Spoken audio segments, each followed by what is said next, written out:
الله الرحمن الرحیم و به نستعین نحمده و نصلی علی رسوله الکریم. اما بعد،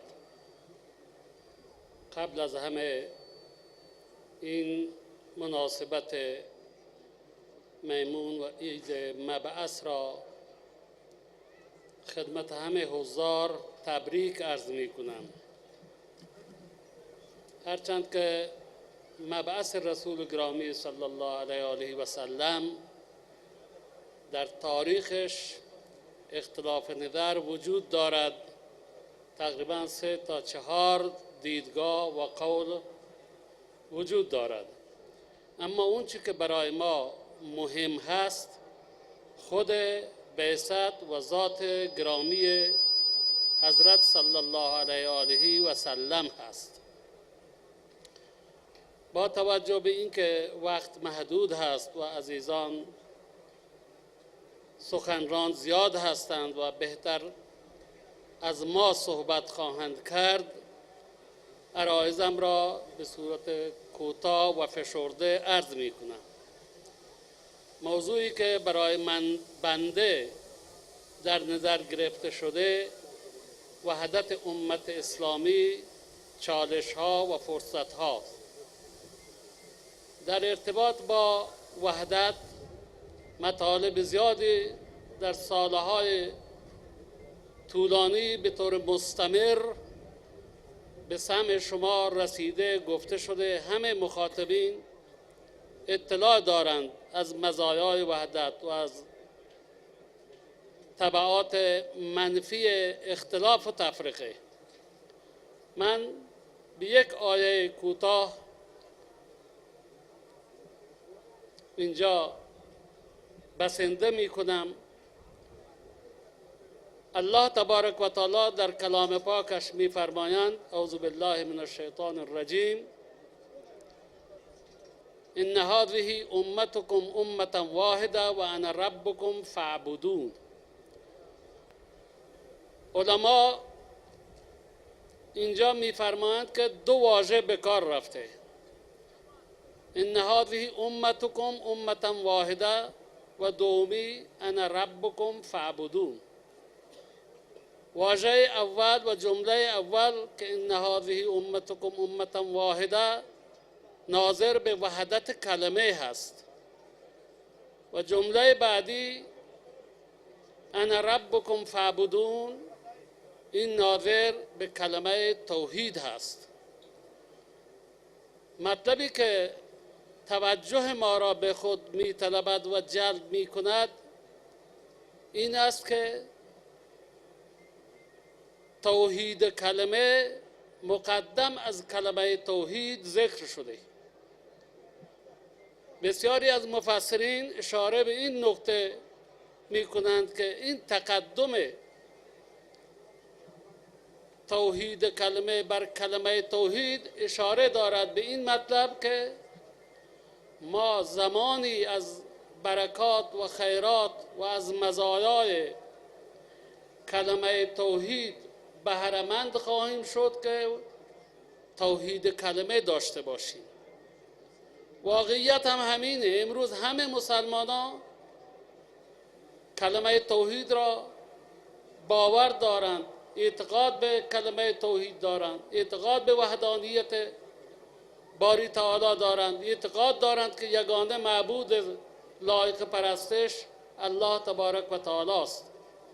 اما بهره کافی و وافی که از این کلمه توحید نصیب ما مسلمانان بشود، به دلیل اینکه وحدت کلمه نداریم بهره کافی را نبرده ایم. از این جهت امروز امت اسلامی با گرفتاری های مواجه است، شاید در طول تاریخ اگر بی‌نظیر نیست ولی کم نظیره. لذا می طلبد که به خاطر بهره‌مندی و استفاده بهتر بردن از وحدت کلمه، از کلمه توحید، باید وحدت کلمه داشته باشیم. چون در این زمینه خیلی گفته شده، عرض کردم که همه مزایای وحدت و نکات منفی و تفرقه را شنیدیم و میدونیم، من تو این زمینه زیاد صحبت نمی کنم. برمیگردم به اون چالش هایی که امروز امت اسلامی با اونها مواجه هست و ظرفیت ها و فرصت هایی که در اختیار امت اسلامی هست که اگر امت اسلامی با وحدت کلمه از این ظرفیت ها و از این استعدادها و توانمندی هایی که در اختیار دارد اگر در سایه وحدت کلمه استفاده بکند، قطعاً وضعیت که امروز امت اسلامی با اونا مواجه است اون وضعیت غیر از این خواهد بود. در درجه نخست ببینیم امت اسلامی چه چالش هایی را پیش روی خود دارد. من فشرده عرض می کنم. یکی عالمه به معنای جهانی شدن و جهانی کردن. اکثر مخاطبین، دانشمندان و علما اطلاع دارند از معنا و مفهوم و از اهداف عالمه. حاصلش اینه که عالمه به معنای این که قدرت‌های بزرگ امروزی می‌خواهند یک فرهنگ یکسان، یک آداب رسوم یکسان، یک قانون فرمول تجارت یکسان بر تمام دنیا مسلط کنند. حاصل این خواهد شد که امت اسلامی هویت خودش را، تشخص خودش را از دست بدهد و به هیچ عنوان این برای دین مبین اسلام قابل پذیرش نیستش. موارد زیادی وجود دارد که رسول مکرم اسلام صلی الله علیه و سلم از تشابه مسلمان با کفار به شدت برحذر داشتند. اما این جهانی شدن هدفش اینه که تمام امتیازات و وجوه تشخص و وجوه افتراق، جدایی امت اسلام را با دیگر امتها از بین ببرد. بیشتر من توضیح نمیدم. علمانیت به معنای سکولاریسم و لائیسم.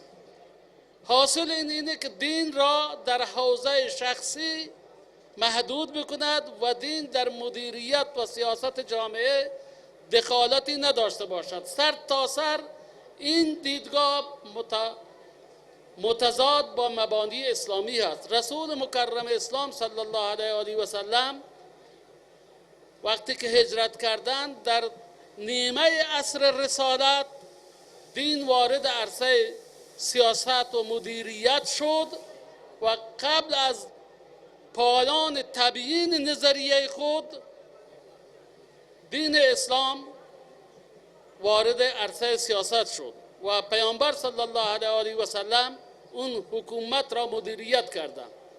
و همه شما اطلاع دارید که قرآن مجید که تقریبا 666,000 آیه میگویند هست، 500 آیه درباره احکام، بقیه آیه درباره معاملات، معاشرت، تجارت، اخلاق و غیره و سیاست و مدیریت هست. خب این به هیچ عنوان برای اسلام قابل پذیرش نیست، اما دشمنان اسلام میخواهند این پدیده را در میان مسلمان ها رواج بدهند و دین را از حوزه مدیریت و سیاست جدا بکنند، برانند در حاشیه. واژه های بسیار به ظاهر شیرینی و جذابی مانند جمهوریت، مانند حقوق بشر، اینها به کثرت دنیای استکبار علیه منافع مسلمین و به نفع خودش از این واژه ها استفاده می کند. به بهانه جمهوریت و به بهانه حقوق بشر کشورهایی که گام به گام استکبار حرکت نمی کنند اونها را متهم می کند که در این کشورها جمهوریت ذبح شده، جمهوریت وجود ندارد، حقوق مردم داره پایمال میشه، حقوق بشر پایمال میشه. غافل از این که خود طرفداران این شعار با چه بیرحمی و با چه فجایع و به چه صورت فجیع دارند حقوق بشر را ذبح میکنند. تطرف و خشونت، خب این بر کسی پوشیده نیست. امروز این تطرف و این خشونت که از ناحیه بعضی نهضت‌ها در دنیا داره رواج پیدا میکنه، امت اسلامی را به فرقه ها تبدیل کرده و تکفیر میکنند و مسلمانان را به خاطر اینکه با ما نیستید، مثل ما نمی اندیشید، ذبح میکنند و در قالب اسلام، به نام اسلام، در صورتی که دین ما، پیامبر ما دین رحمت و پیامبر ما پیامبر رحمت هست. موارد زیادی هست، من یه مورد عرض میکنم خدمت سروران عزیزم. رسول اکرم صلی الله علیه و سلم فرمودند شما اگر سوار مرکب هستی و از مسیر طی طریق میکنید که کاه و علف و سبزه هست، یک سره به طور مستمر طی طریق نکنید، توقف کنید، این حیوان نیاز تشنگی و گرسنگی خودش را رفع بکنه. برعکس اگر در مسیری طی طریق میکنید و سوار بر مرکب هستید که آب و دانه نیست، بیابانه، توقف بیجا نکنید، زودتر به جای برسید تا این حیوان اذیت نشه. گوسفند را ذبح میکنید، کاردتون تیز باشه، با کارد کند حیوان را ذبح نکنید، شکنجه میشه. یه حیوان را در دید چشم حیوان دیگر ذبح نکنید، اذیت میشه. این دین رحمت، این پیامبر رحمت که در حق رعایت حقوق حیوانات چنین تأکیدی، چنین آموزه هایی به ما داده، چگونه توجیه می شود حرکت کسانی که به عنوان خلافت اسلامی و امارت اسلامی مردم ها را زنده زنده ذبح می کنند؟ در یک جریانی در تقسیم یک مال غنیمتی که پیامبر صلی الله علیه و سلم مشغول تقسیم بودند، یکی از جمع بلند شد گفت ای محمد عدالت را رعایت کن. حضرت خالد ابن ولید بود غالبا، گفت اجازه بده که من این را سربنیست بکنم، چون در عدالت شما شک داره. پیامبر اجازه ندادند،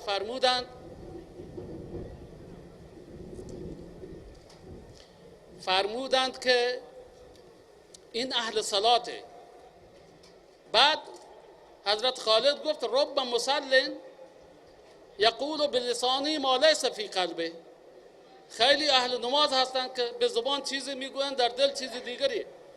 اون نقطه جوابی که حضرت فرمودند انی لم اومر ان اشق القلوب و انی لم اومر ان انقب القلوب و اشق البطون. من مأموریت ندارم سینه را چاک بکنم، شکم را پاره بکنم که آیا ایمان هست یا ایمان نیستش. به هر حال وقتی کسی میگه من مسلمان هستم، نماز میخوند، اهل نماز مسلمان دیگه، تکفیرش، قتلش جایز نیست. به هر حال چون فرصت کم هست، من میپردازم فهرستوار به فرصت هایی که در اختیار امت اسلامی الله تبارک و تعالی قرار داده. اگر از این فرصت ها در سایه خرد جمعی و در سایه وحدت و با استراتژی منظم و واحد بهره برداری بشه، قطعاً مسلمان ها در برابر دشمنان موفق خواهند شد. نخستین فرصت قرآن هست. ببینید غربی ها دو تا تفسیر دارن، میگن الله تبارک و تعالی دو مرتبه با مسلمانان سخن گفته، یک مرتبه با قرآن و یک مرتبه با وسیله و منابع زیر زمینی، نفت و گاز. دغدغه دارند، اضطراب دارند که اگر از این دو نعمت مسلمان ها درست استفاده بکنند، جایی برای اونها نیست، اونها نمیتوانند ادعای ابرقدرتی داشته باشند. جغرافیا از اندونزی تا مراکش، تمام کشورهای اسلامی مانند حلقه ها یک زنجیر به هم پیوسته هستند. این پیوستگی جغرافیایی با اون امکانات، یک جغرافیای سیاسی به اصطلاح یک ارزشمندی را در اختیار مسلمانان قرار میدهد، یک ژئوپلیتیک بسیار ارزشمندی را. مسیرهای کشتیرانی که خیلی در بحث اقتصاد حائز اهمیت هستند در اختیار مسلمانان قرار دارند. تنگه هایی که در کشورهای اسلامی هستند و کلیه تجارت جهانی از اون تنگه ها، کشتی ها عبور مرور میکنند، اینا در اختیار امت اسلامی هستند، میتوانند از اینها بهترین استفاده را ببرند.